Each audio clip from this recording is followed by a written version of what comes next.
Hi, I'm Amy Shannon from Amy's Bookshelf Reviews podcast, where stories speak, voices matter, and words come alive. If you are following this on Spotify, please follow the podcast. Um, Now, the interviewees uh, have the option of having an audio only podcast session or a video podcast session. This is a video podcast session, and I hope that you enjoy it. It will also be shown on YouTube. So if you are watching this on YouTube, please subscribe. Thank you. Good evening, listeners. I'm Amy Shannon, and welcome to Amy's Bookshelf Reviews podcast. And this is Voices Behind the Crime, the people, the pain, the truth. Open and honest discussions about true crime, survivors, victims, and the impact. This is a space where victims, survivors, authors, and those closest to the case can share stories that matter without glorifying harm and without losing sight of the people behind the headlines. You never know where the conversation will lead us, so let's find out. Today we have a guest with us. Would you please introduce yourself? Hello, Amy's Bookshelf podcast listeners. My name is Joe Cibelli, and I am the author of The Tylenol Murders, A Father's Confession to His Son. And I'm very happy to be here with Amy. Oh, I am so honored to have you on my show. I must say, I was a teenager in the 80s, but I do remember not necessarily the whole, I remember the impact that, they call it the Tylenol killer, that even though it was focused in just one area, that it just felt like everybody's like, no, you can't buy Tylenol. I just remember that it was like a frenzy nationwide. People were switching to different brands or generic brands because they were afraid of, Tylenol at the time. And, Rightfully so at that point, yes. yeah. And when I was reading, I read your book and I made some notes, but I I really loved the introduction to that you had, the first paragraph of your prologue. That just it felt very poetic in a way, and it was like one of those things that just caught my attention. And even though I chose, I from Wild Blue Press, they send out all the emails, and I pick the ones that I really want to read, and I say yes, I want to interview that author, that kind of thing. And This was when I read that, I was like, if I had just bought it and I read that, I would have been pulled in just by that first paragraph. So Thank you. that is truly amazing. Especially about, when you lose, I'm just going to quote it for a minute. When a loved one is lost, the pain doesn't end with silence or burial. It ripples, spreading slowly and indiscriminately through generations, through memories, through the delicate webs of relationships that tether us to one another. And that is just, it's true. It's, you wrote it in such a way that, and when you think about it, it's full of depth and emotion and something that anyone who read that sentence can relate to. Yes, I agree. And the interesting part with that was when I wrote that, originally I wrote the book in different chunks and as things were coming up to the surface, and that was actually going to be at the end of the book, kind of explaining that I wasn't really looking, and I had said in there I really did not intend to even write a book with this. I was just looking for some answers and some truth. And the further that I got into it, the more I realized that this story needs to be told. So I appreciate that you read that and that you enjoyed that and that you have just shared that with the audience, because that really that it kind of sets everything up for the rest of the book. It's kind of a soft intro to what you are about to dive into. And like you said, everybody can relate to that. I've had so many people who have commented on that and were like, this is just so beautifully done. And it was a nice soft landing, because then when you turn the page and you get into the story, it gets dark really fast. And so I appreciate that. Thank you.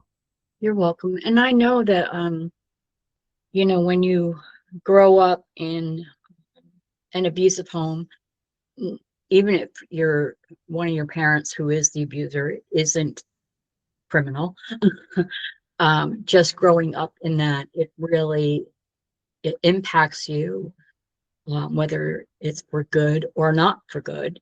Mm-hmm. And some things just keep haunting you.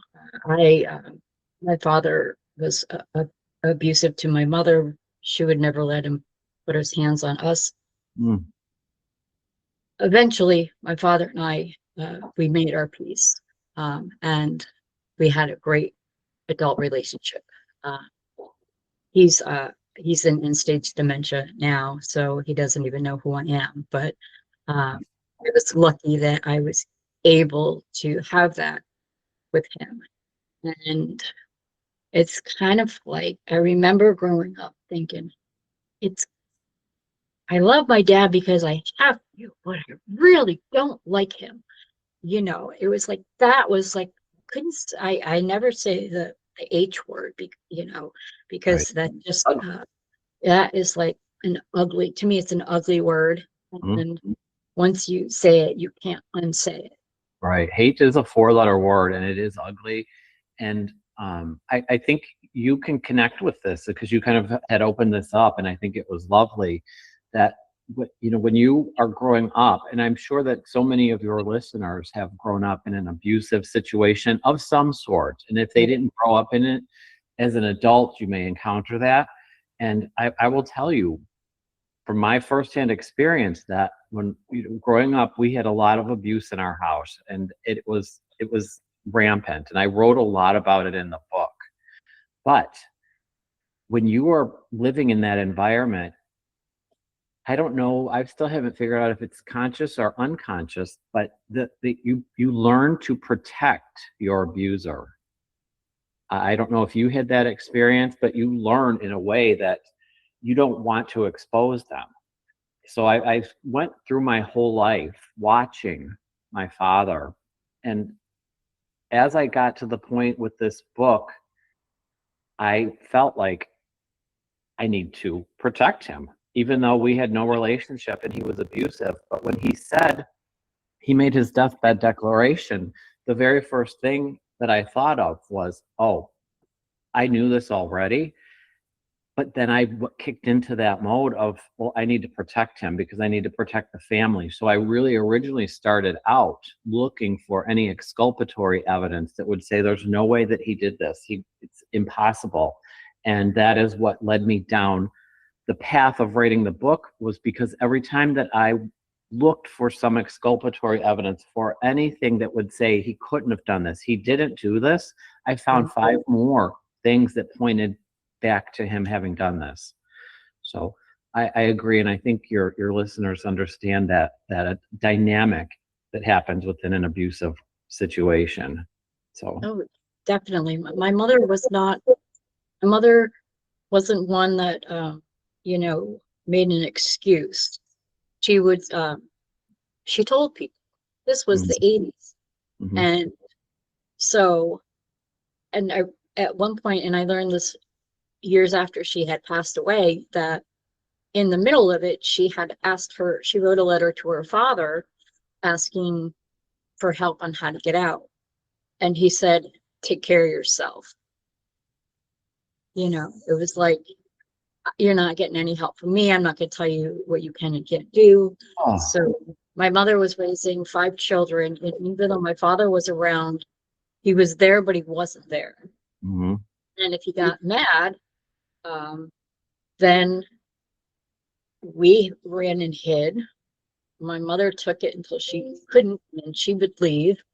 And I would take my siblings into my room, close the door, and I would blast Duke of Earl on my record player. Mm-hmm. So it would drown out anything that my younger siblings would hear. So that way they couldn't hear yelling or hitting or throwing things, anything breaking. So, and at the time that was like one of my favorite songs. So I, Oh, so it was just oh, like, now when I hear it, I'm like, yeah, that's what I did. I was protecting them, and I didn't even think about it at the time. I just didn't want them to hear uh, what was going on outside.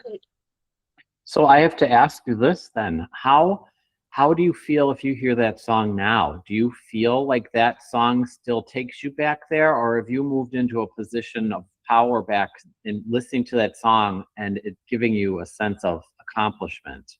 It's really about, I feel that protective mode. Mm. Like I was protecting my siblings, and every time I hear that, that's that's what I feel like. I did what I was supposed to do. I did what I knew in my heart that I had to do. And I mean, I grew up, I was married twice. My first husband was just a jerk. And then my second husband, we were together 13 years, and uh, right, but married for 5. A month after, actually a couple weeks after our 5th anniversary, he decided to try to kill me. Oh, And then he was masking depression and bipolar with, he was self-medicating using drugs. mm. And then he tried to use that as an excuse, because I gave him the choice. When I found out, I said, you choose your family, me and your boys, or your drugs. And then the very next day, he tried to kill me. And Oh, then Amy, we got that's out. We got out, and and all I did was protect my boys, and then I had to fight like heck to just get them to prosecute them, because yes. they assumed, and I hate this, but I have seen it so many times, that the police, law enforcement, court systems, they assume you're going to drop the charges. Hmm. And I would not. And I was having trouble uh, getting people to even talk to me. A friend of mine, her boss at the time was a legislator, so she had connections, and I got what I needed. He went to prison for 2 years. Oh, 9 months after he got out of prison, he dropped it. oh, And wow. at the time he dropped it, and I say that because that's what literally happened. He stepped out of the shower and he literally dropped dead. Wow. And when I told my sons, they're like, "Oh, so we're safe now?" And I'm like, "Yep." They're like, "Okay, let's go back and play." Oh, All they know is they saw it, they remember. I have a lot of physical issues and emotional ones, but I love talking to people and helping them. And when I found this great author community, that's why I just keep doing what I do, because it helps them. And I'm not ashamed of my story. And no, you even should. though people would say, how could you let him do that? Oh, yeah, like I begged him, please try to There's kill me. there is such a mentality of that where people, they see this and they're, well, why didn't you just leave, or why didn't you just do this or that? And but when you're living in a situation like that, as you know firsthand, it's never that simple. It really is not. And Especially if you don't think you have any place to go. right. And I think back to what you said about your mom having reached out to her own father for help, and he's basically said, you're on your own, is what he said. Yeah. You're on your own. And there is such a gap, and you brought it up so beautifully. There is this gap there. And I have encountered this all along through the era when I was writing the book until today, even, that when you reach out a lot of times to law enforcement, they don't want to be bothered. They Yeah. There's incidents in the book where I had to call the police on my father for abusing my mother, and it was bad. And I was 10 and I had to call the police, and they're like, whatever. They had zero desire to put a stop to any of this. And that is so upsetting to me, because I've lived it, and I still live it, because there's so many people, when I put this story out in law enforcement, they're only now starting to react to this, to where they're like, okay, let me talk to you about this. And they're starting now to open their eyes and their minds and their ears. And it has taken me this long of banging this drum to get any kind of a response from law enforcement. So that is such a huge thing for me. And I have, in the book, I'm in law school now at 54 years of age. I'm going into my last year of law school. That's wonderful. Thank you. And what you had talked about is exactly, that is point blank the reason that I have pursued law, is because I feel like I have a platform, I have a voice, I have experiences, and I can use what I'm learning in law school to help people. I have done a little bit of interning with the DA, and I have seen behind the scenes, and it's so upsetting, because you see horrific crimes, and as the defendant is being prosecuted, the only thing they want to think about most of the time is, let's get a deal here. Let's make a deal. And I saw some horrendous things, and I was watching them, and there would be motions for this, and they want to block that, and that there was an objection to this, and they want to reschedule a hearing, and it drags on for so long, and the victims are suffering that whole time, having to relive this, having to go through being in a trial setting to where they are being questioned. And I don't think there's an easy answer to this, and I'm a little bit long in the tooth to fully take this on, but I at least want to start the charge of doing something for victims. At the very least, giving people a voice. That is exactly what people need. People, survivors, they need a voice. And then there are so many people, even now, whether they're a victim of abuse or whatever it is, they are like being silenced. Yes. They're like, what, am I supposed to be ashamed because of this happened? They worry about this. And I had talked to, over the years, friends of mine would contact me and say, I have a friend and I think she's in trouble. Will you talk to her? So I would. And I never told them to call the police. And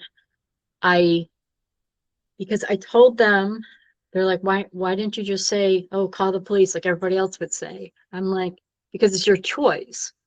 How you deal with what you want to do. Do you want to get out and be safe? Mm-hmm. Do you want to call the police, change your mind because the justice system is way off balance, whether they say it may be blind, but it's not balanced. And I know that, I had to fight to get him behind bars, and it wasn't the police, it was the district attorney's office. Fighting between county and city courts. And once I went head to head with press with the district attorney, who told me he made up stories and said that he was trying to get a hold of me, but he never did. Said that there was some medical evidence he didn't have, which he had everything he needed. And they had admitted to me when they came to my house to question me. And they told me that someone dropped the ball. They lost my file for 2 months. So my ex-husband was released without bail or anything.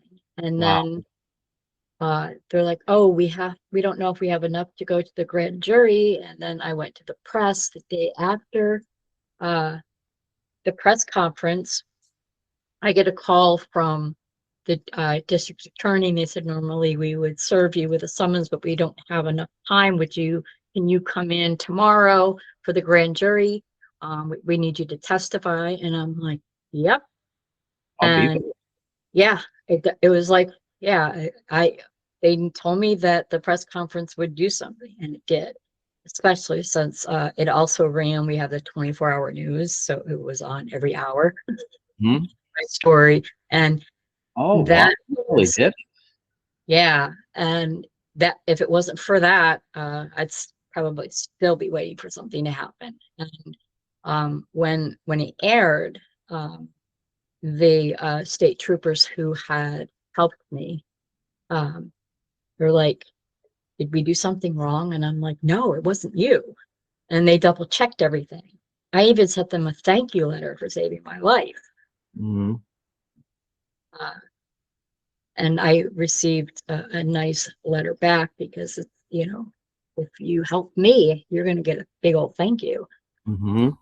Well, and it's interesting that you brought up how the media and our 24/7 news cycle it helped your story, and I think that is wonderful.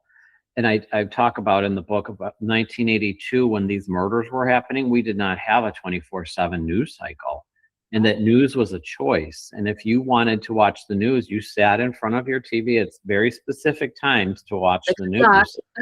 So I do think that our constant media coverage can be used for good, and that's part of my mission with taking things on, so to speak, is using the media for people's stories. Because in your story, you were not just the victim of his crimes; you were also a witness to it. So Yeah. you've got double. You've got like a double load to carry, and that I feel like our justice system, it does work if you know how to work it. Yeah. But our justice system, if I were going to be a defense attorney for criminals, really my ultimate job with doing that is to make sure that they get a constitutional trial, they get all of their rights protected.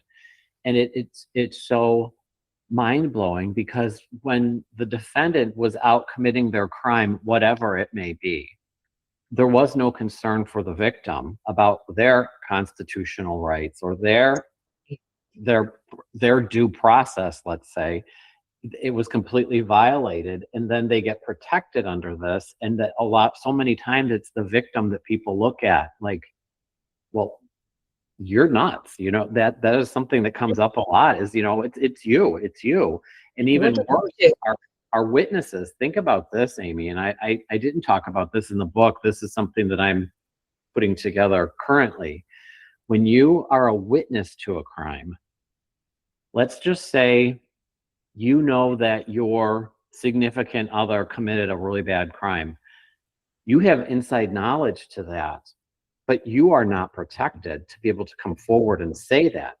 Right. There's very little protection for witnesses. And if you think really hard about this, every crime that is committed, somebody out there knows something. There is a spouse, there is somebody who saw something, and people tend to not want to get involved. And that stems from, well, if I get involved in this, something's going to happen to me. Yeah. And I see that, and I'm hearing that in your own story and the stories that I hear from people who are reaching out to me who have had similar situations in their lives. There's so much of that no crime anymore is committed in a vacuum. There is somebody out there who knows something. And my goal with giving people a voice is also to give witnesses a voice, because I think so many more things could be solved if people actually spoke up and felt safe doing so. Yeah, you're right. And that makes me think of how so many times that in if the defendant decides to go to trial because he wants to face the victim, and it's just another way to violate that victim because I mean the the defendant has a right to Yes. face to face with, Accuser. yeah, the accuser, but in children's cases, um, victims of assault, um, that kind of thing, they um, sometimes those witnesses just have to be protected. And though even if they have court TV and they blur out your face, but in court, you're still right there. People know who's who in a situation. Exactly. Yeah, I feel bad for the victims, and I also feel for the witnesses. There was really nothing set up to protect them. And I think, moving ahead, I think that coming up with some kind of a system that helps to protect the witnesses will actually solve more crimes, because somebody knows something out there. Somebody always knows something. You're right. And I mean, we need more victims advocacy groups and people. But I think if we had something similar for witnesses, especially those of violent crimes, Mhm. that, because that's why people don't speak out. They don't want to have retribution. Correct. Who knows? That is exactly what Even if the defendant is convicted, that doesn't mean he doesn't know somebody that knows somebody that knows somebody that can get to you. And, so I can see that fear when my with my case after they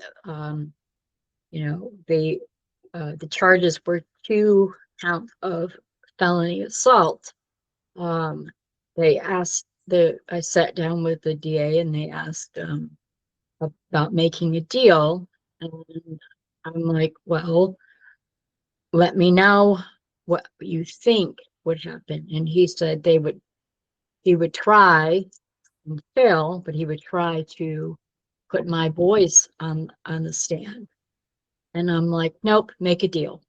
Oh yeah. See My again. Yeah.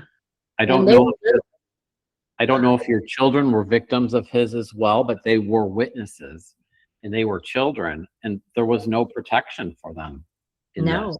other than you. You stepped Yeah. up as the mama bear and handled it. Oh But for yeah. your children, they had no protection. There was nobody there rooting for them, vying for them.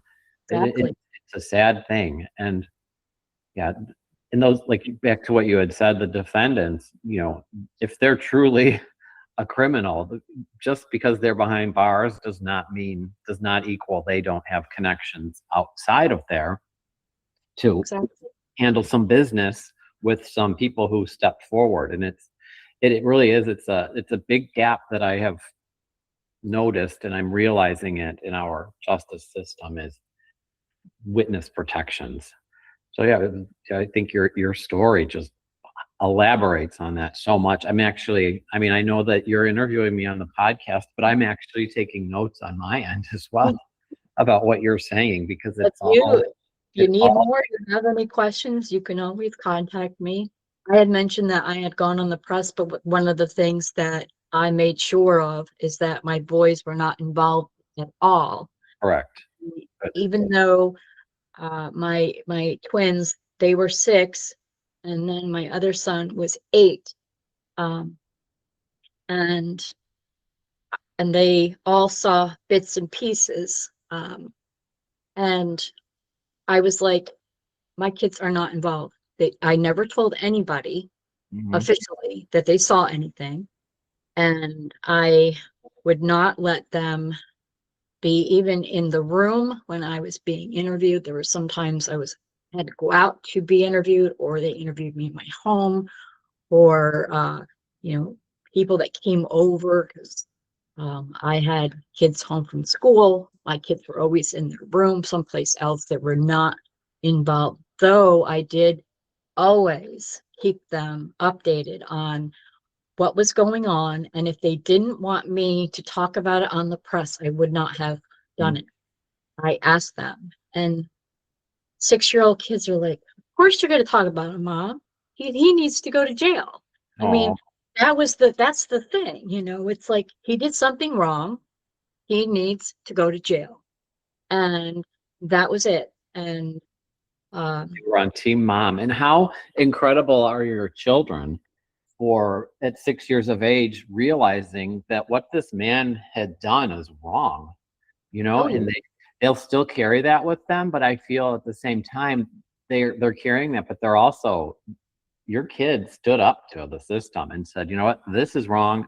She needs to talk about it. And I love that. I think your kids must be amazing human beings. They really are. And, they could have grown up and blamed and did terrible things and blamed their crappy father on their behavior, but they didn't. They emulated how my behavior. They always told me that we can get through anything because we got through that.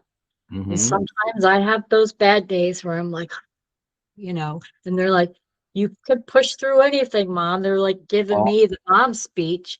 And yeah, they're wonderful. My son Robert, he and his husband, they have just been great. And I have my little they have this beautiful cockapoo that he's my grandbaby. And whenever Robert feels like he knows that I'm not feeling very up to it, he'll bring him over because that just cheers me up like crazy. And then I have my son Lewis and his new bride, and my son William. He's special needs, and he's a high functioning autistic man. He had bipolar, but he put it in remission himself. He weaned himself off his meds, so he is med free. And I didn't even know about it because he was hiding them under his bed. He thought I would get mad because he wanted to slowly get off his pills. So one day I moved his bed, expecting to see like dishes, and I saw all of his pills that were like a year's worth. And I'm like, I didn't notice for a whole year. There was no sign that he was off his meds. He put himself in bipolar remission, they called it. Wow. I mean, that is nearly unheard of. The thing that, too, that I feel, that you and your children, I found this, I've learned this along the way, that, you and your children are carrying an enormous amount of PTSD from what you've gone through. And PTSD manifests in your life in so many ways. And I feel like that is something that that's another avenue for people who have survived a crime or people who have witnessed a crime, that the PTSD that comes along with that is tremendous. It puts a tremendous burden on your system. So it does. And I mean, I have a traumatic brain injury, which over the years manifested into they call it a functional neurological disorder. So I can't walk as well as I used to. I have tremors and various things that I get pain for no reason, just because my brain thinks it's normal that for me to have pain. But I have PTSD, and I talk to a therapist, and I'm on meds, and every time I take my pills, I look at my son William. I'm like, oh, I wish I was as strong as you because I'm so tired of taking pills. And it's just that they're not. It's not easy. I don't have those PTSD moments a lot, but when I do, they bring me right back to where I was. They come back, and they come back with a vengeance. And sometimes when you have one, if it's been a while, I mean, they come back with interest. They come back at you with interest. So, you know what, you haven't had this for a while, and I'm going to give you to you really good. And I think it's wonderful that you acknowledge that, and that you see that, the medication helps and the therapy helps, and that this for you, for your children, for myself, for any victims of anything. It is a lifelong battle, and it is a battle to get through something and also to come out at the other end, hopefully better. You don't get over it. No, you never get over it. You have scars. You have scars, and those scars heal. However, they're still there. And it's a choice, and it is a battle every day. For myself, I can speak for my life. Going through things that I had gone through, I have to make that choice every single day. When I wake up, where am I going to go with this today? And, put brakes on something if I need to, or just, it's a constant conscientious battle every single day. And I applaud you for being such an incredible mom to your boys. And I applaud your boys for dealing with this and becoming amazing, productive adults. You did an amazing job with your kids.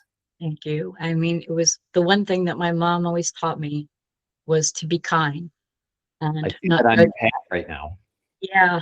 And it was, I now when I go out, I have to use a wheelchair, and I had noticed how it was just I was treated differently. Um, like people would rush to get out of my way. I've been sworn at. I've had people try to race me across the street, try to, where they would almost literally hit me. And I couldn't, I was like, what happened to kindness? I mean, my kids were the kind that I didn't have to tell them, say thank you. They just knew to say thank you if somebody gave them something. They And learn by anytime, example. yeah. And that's how I learned from my mother. It wasn't, she's like, you got to be nice, you got to do this. No, she was just that way. She was kind. She was a better person than she thought she was. Hmm. She didn't think she was pretty enough. She didn't think she was smart enough, but she raised 5 children on her own, even though she had an abusive man there with him, with her. Eventually, when my father figured out what was wrong with him, why he was so angry, he had a traumatic brain injury, and he didn't know that it would affect him. And because he wasn't remembering stuff, he would get angry and he'd lash out. And who was there? My mom. Right. And they got through it. They were married for 25 years before my mother passed. And then it took my father a while to realize that he was never going to find my mom again. And then to realize that he was just he should just live his life. And I learned that about myself too, that, relationships, I was just like, yeah, no, thank you. And now Oh, I wouldn't want to be a burden. I love all the friends I've been making around the world. And this community is just wonderful. And I love talking to new people. And you can always reach out to me. I'd love to talk to you more off oh, air or whatever. That would well, just be amazing. what you said about having so many friends in your life, I've thoroughly so much enjoyed hearing your story. Well, you have a new friend here in Sacramento, California. So Thank I'm you a very fan. much. I'm an My Amy book fan. I do that, and that's funny because that's where I live. I have my boys and their spouses and my grand fur babies because no one's given me a grandchild. But in my building, my best friends are dogs. Ever since I've been in my wheelchair, the dogs have been attracted to me. They want to come over. They'll drag their owners over to me so they can just get pet and get loving. And that it just makes my day. And I don't have any real close friends. Hmm. A lot of my family drifted away because they don't know how to deal with someone in a wheelchair. That Oh, is me, their oldest sister. Um, and I had my dad and I had my grandma, but she passed away a couple years ago and she was 101. wow, Um, longevity there. oh yeah, and she fell and that's how she had passed away. But um, still she outlived all of her family, all of her friends, and she was my best friend. And so now all my friends are scattered around the globe and the nation, and I just love it. And I love making new friends all the time. So Oh, that's you're sweet. welcome. You're And I welcome. also, not just myself, but I have 4 dogs who would probably adore you as well. So I can be the human friend, and then I've got 4 companions who come along with. So my dogs, I'm sure, would love you. I have a turtle, Stanley. She uh she Gee, identified. Yeah, well, they told me when I got her, they told me she was male. So I named her Stanley because I like comic books. and after Stan Lee. And then about 2 years ago, we discovered that she was female, and I'm like, well, she knows her name, so I'm not going to change it. And who cares anyways? Right. It's And 2026, baby. I know. And my son Lewis is like, well, how does she identify? I'm like, a submarine, because she just likes to float over. So that's how she identifies, a submarine. Love that story. I think I've not met Stanley, but I think I really like Stanley. Oh, I feel Stanley. I understand Stanley. definitely. And actually, if you go to the homepage of amysbookshelfreviews.com, I have a section where I have some photographs of me and my family, and my grandbabies, and Stanley, of course, and just kind of sharing a peek inside my life. Oh, I love that. I will go look. And I want to say, because I did look at your website, and I did think I do kind of remember seeing a picture with a turtle. So now I'm going to have to go back now that I know who that turtle is. I need to go back and look at that turtle again. How long have you had Stanley? She's 9 years old. Oh. I got her when she was just a couple months old. Aw. She's actually still growing. They told me she would stop growing after 8.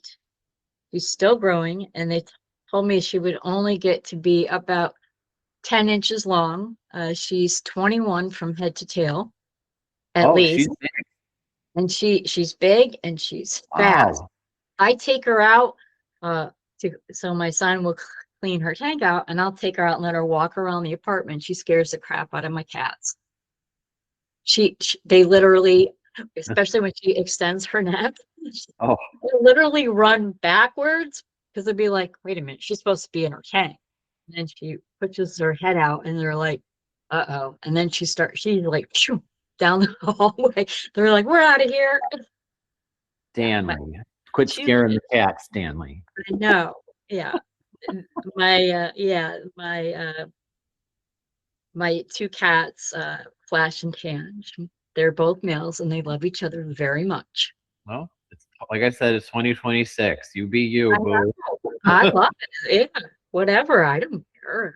Aw, I that's so don't cute. want it to happen on my bed. That's all. Right. There you go. We That's must all I have know. boundaries. You know boundaries are important, correct? So that is good to have Yes, boundaries with very much. Get a room, but not mine. them. So I'm just going to wrap up here, and I want to thank you for being on the show. It was so great to meet you. And thank you, audience, for listening. If you wish to be on the show, to be a guest on the show, go to amysbookshelfreviews.com/podcasts and schedule your pre-recording. Don't forget, if you wish to comment on this or any show, comments are available. And yes, I actually read them. And join me again next week, and follow this podcast on Spotify. And if you want to check out my work, just Google me. I'm Amy Shannon. Be safe, be well, and always be kind. Thank you. Thank you for watching this video podcast. Amy's Bookshelf Reviews podcast is a takeoff of Amy's Bookshelf Reviews website, and which does reviews and also author promotions. You can go to amysbookshelfreviews.com for more information.